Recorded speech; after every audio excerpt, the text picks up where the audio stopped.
ഈ കടയിൽ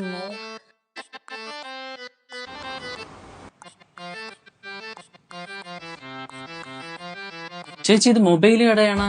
ഇല്ലടാ, ഇത് മുറുക്കാൻ കട. ഇതാണ് വെറ്റല തന്നെ. അവനെ ഞാൻ അങ്ങോട്ട് ഇറങ്ങട്ടെ. ചെറുക്ക, ഇത് മൊബൈൽ കട തന്നെ. നിനക്ക് എന്തിനു വേണം? അപ്പൊ ഇവിടെ മൊബൈൽ ശരിയാക്കാനൊക്കെ പറ്റൂല്ലേ? പൂർണിമേ, കേട്ട് പറഞ്ഞിവിടെ അവനെ ഇങ്ങോട്ട്. അല്ലെങ്കിൽ എന്റെ തലയിൽ തന്നെ ഈശ്വരൻ. ഈ ഫോണിന് ഒരു കംപ്ലൈന്റ് എന്റെ ചിറ്റപ്പൻ പേർഷ്യന്ന് കൊടുത്തു വിട്ടതാണ്. അതാണ് കംപ്ലൈന്റ്. ചിറ്റപ്പനെ ദുബായിലായിരുന്നു. അപ്പൊ ചിറ്റപ്പൻ ഈ പേർഷ്യന്ന് നീ താളം വിടാതെ കാര്യം പറ. എനിക്ക് വേറെ പണിയുണ്ട്. അല്ലെ ഇതേ ഈ ഫോണ് നമ്മൾ ഇങ്ങനെ തുറക്കുമ്പോ എല്ലാത്തിലും ഈ റീനു സുധിയും അളിൻ ജോസ് പെരേര ഇവര് മാത്രമേ ഉള്ളൂ. ഞാൻ ഫോണ് സ്വിച്ച് ഓഫ് ആക്കിയും കമത്തി അരിക്കകത്തൊക്കെ വെച്ചൊക്കെ നോക്കി. പിന്നെയും തുറക്കുമ്പോ രേണു സുധിയും അലിൻ ജോസ് പെരേരയൊക്കെ മാത്രമേ പറഞ്ഞുള്ളൂ. ഇത് എന്തെങ്കിലും ചെയ്യാൻ പറ്റുമോ? എടാ, നീ ഫോണ് തീയിൽ കൊണ്ടുവന്നിട്ട് വന്നാൽ ഞാൻ ചിലപ്പോ ശരിയാക്കി തരും. പക്ഷെ ഇതിന് ഇതുവരെ ആരും ഒരു പ്രതിവിധിയും കണ്ടുപിടിച്ചിട്ടില്ല. പിന്നെ വേറൊരു കേസുണ്ട്.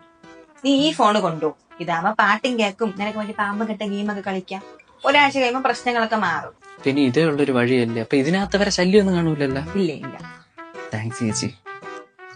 പോവാതെ കിടന്ന സ്റ്റോക്ക് ആയിരുന്നല്ലേ. ഏത് ടീമുണ്ട്?